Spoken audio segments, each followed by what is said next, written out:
आजकल न केवल सोशल मीडिया बल्कि आम बातचीत में भी प्रधानमंत्री मोदी की बढ़ती दाढ़ी खूब सुर्खियां बटोर रही है। एक और जहां प्रधानमंत्री की दाढ़ी पर मीम्स बनाकर मजे लिए जा रहे हैं, वहीं खोजी पत्रकार सरीखे लोग इसके पीछे की असल वजह तलाशने में जुटे हैं। वैसे तो किसी दूसरे की अच्छी खेती देख जलन तो हो ही जाती है, लेकिन बात अगर दाढ़ी की हो तो मजे लेने और असलियत जानने में कोई बुराई नहीं है। हालांकि यह प्रधानमंत्री का निजी फैसला हो सकता है, लेकिन शायद पहली बार वह अपने इस फैसले के लिए विपक्ष के निशाने पर नहीं है। सोशल मीडिया पर प्रधानमंत्री मोदी की दाढ़ी को लेकर तमाम दिलचस्प बातें वायरल हो रही हैं। कोई उन्हें सेंटा क्लॉज कहता है तो कोई उन्हें सलाह देता है कि वो महाभारत के भीष्म पितामह की तरह लहराती दाढ़ी मूंछ बढ़ा लें। यही नहीं, किसी को प्रधानमंत्री के नए लुक में छत्रपति शिवाजी की छवि दिखती है। हालांकि मजे लेने की बात तो ठीक है, लेकिन सवाल तो वाजिब है और देश को जानने का हक भी है कि उनका प्रधानमंत्री दाढ़ी क्यों बढ़ा रहा है। देश में कोरोना की दस्तक के बाद उन्होंने मार्च में टीवी पर जनता कर्फ्यू का ऐलान किया। उस वक्त उनकी दाढ़ी सलीके से कटी हुई थी, लेकिन करीब 3 महीने बाद अनलॉक 2 के ऐलान के वक्त उनकी दाढ़ी काफी बड़ी हुई दिखी।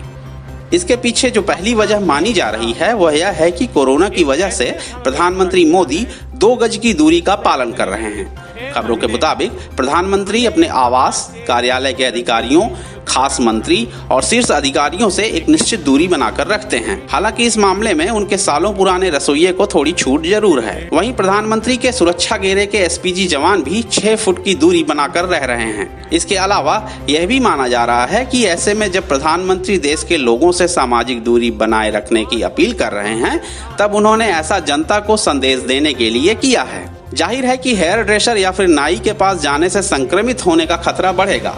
यही वजह है कि वो नाई की सेवा नहीं ले रहे हैं। एक अंदाजा यह भी लगाया जा रहा है कि प्रधानमंत्री मोदी अपनी नई छवि गढ़ने की कोशिश में हैं। संभव है कि वह एक साधु या विद्वान की छवि में दिखना चाहते हैं। हालांकि इतना तो साफ है कि प्रधानमंत्री की छवि में एक बड़ा बदलाव देखा जा सकता है।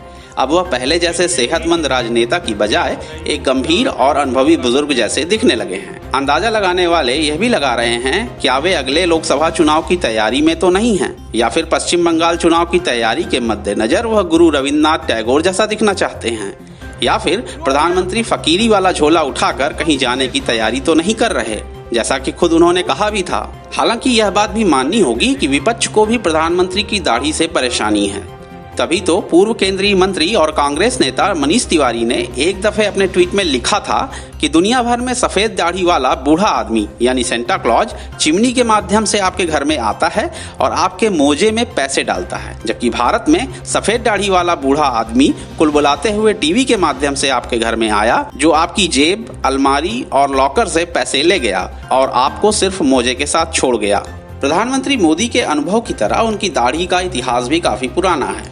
आप कह सकते हैं कि उनकी दाढ़ी में उनका अनुभव झलकता है। साल 1990 में लाल कृष्ण आडवाणी की रथ यात्रा से पहले तक प्रधानमंत्री मोदी काली दाढ़ी में दिखते थे, जिसे वह ट्रिम भी करवाते थे।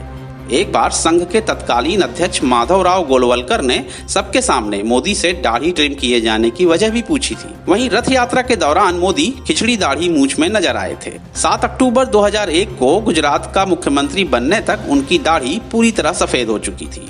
यहाँ एक दिलचस्प बात यह है कि मई 2019 में मोदी के 58 सदस्यीय मंत्रिमंडल में 18 मंत्री दाढ़ी वाले थे। ऐसा पहली बार नहीं है कि प्रधानमंत्री की दाढ़ी और हेयर स्टाइल चर्चा का विषय है। साल 2019 में प्रधानमंत्री की कुछ तस्वीरों के साथ यह पोस्ट वायरल हुआ कि ऐसा फकीर कभी देखा है आपने जिसकी दाढ़ी कटिंग और बाल कटिंग में लाखों खर्च होते हैं।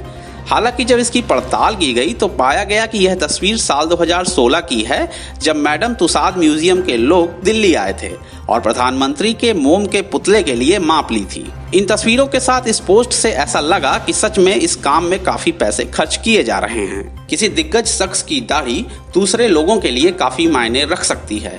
उसकी दाढ़ी चर्चा का विषय बने तो कोई हैरानी नहीं होती।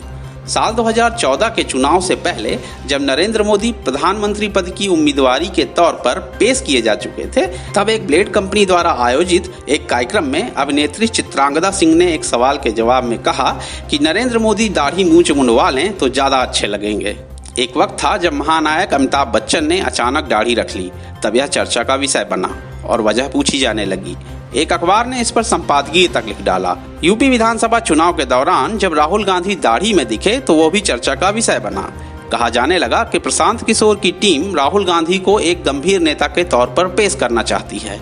इसी कवायद में राहुल गांधी चुनाव में दाढ़ी में नजर आए। अभी पिछले दिनों अमेरिका में डेमोक्रेटिक पार्टी के नेता बेतो ओरुर्क की दाढ़ी को लेकर खूब हाय तौबा मची।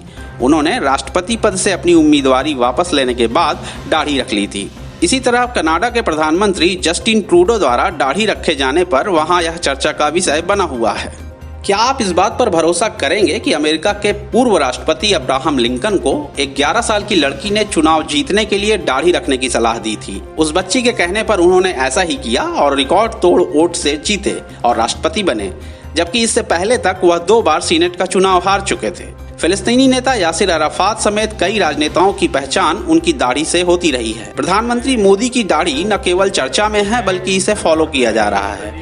आम लोग इस स्टाइल में ही दाढ़ी मूछ रख रहे हैं, खासकर नवयुवक इस स्टाइल को ज्यादा अपना रहा है। प्रधानमंत्री का स्टाइल काफी लोकप्रिय है। इससे पहले मोदी कुर्ता और मोदी जैकेट भी लोगों ने खूब पसंद किया था। प्रधानमंत्री मोदी ज्यादातर आधी बाह का कुर्ता पहनते हैं। इसे मोदी कुर्ता के रूप में पहचान मिली है। हालांकि इस कुर्ते के पीछे प्रधानमंत्री की सादगी है जो अब स्टाइल बन गई है। मोदी कुर्ता की कहानी के बारे में खुद प्रधानमंत्री बताते हैं कि खुद कपड़े धोने की वजह से मैंने सोचा कि पूरी बाह का कुर्ता धुलने में ज्यादा वक्त लगेगा, इसलिए मैंने अपने कुर्ते को काटकर आधी बाह का करने का फैसला किया।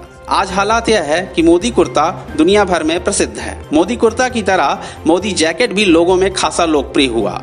हालांकि प्रधानमंत्री मोदी से पहले कुछ ऐसी ही जैकेट नेहरू जी भी पहनते थे, जिसे नेहरू जैकेट कहा जाता था, लेकिन वर्तमान में इसे लोकप्रिय बनाने का श्रेय प्रधानमंत्री मोदी को जाता है। मोदी जैकेट की दीवानगी का आलम यह है कि दक्षिण कोरिया के राष्ट्रपति मून जे इन ने मोदी जैकेट की तारीफ की थी।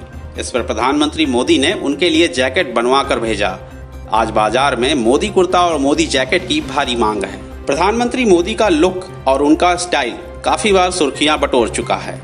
गणतंत्र दिवस और स्वतंत्रता दिवस पर वह जिस तरह पगड़ी बांधते हैं उसे भी काफी पसंद किया जाता है। अब तो प्रधानमंत्री मोदी को स्टाइल आइकन भी कहा जाने लगा है। वो अंडमान निकोबार द्वीप समूह जाते हैं तो पारंपरिक परिधान मुंडू पहनते हैं। गोल्फ खेलते वक्त टी शर्ट और ट्राउजर में दिख जाते हैं। आप उन्हें टेक्सन हैट और ट्रेंच कोट में भी देख सकते हैं। वह शॉल के साथ भी प्रयोग करते दिख जाते हैं। यही वजह है कि कई दफे उनके सूट को लेकर विपक्ष उन पर निशाना साधता है।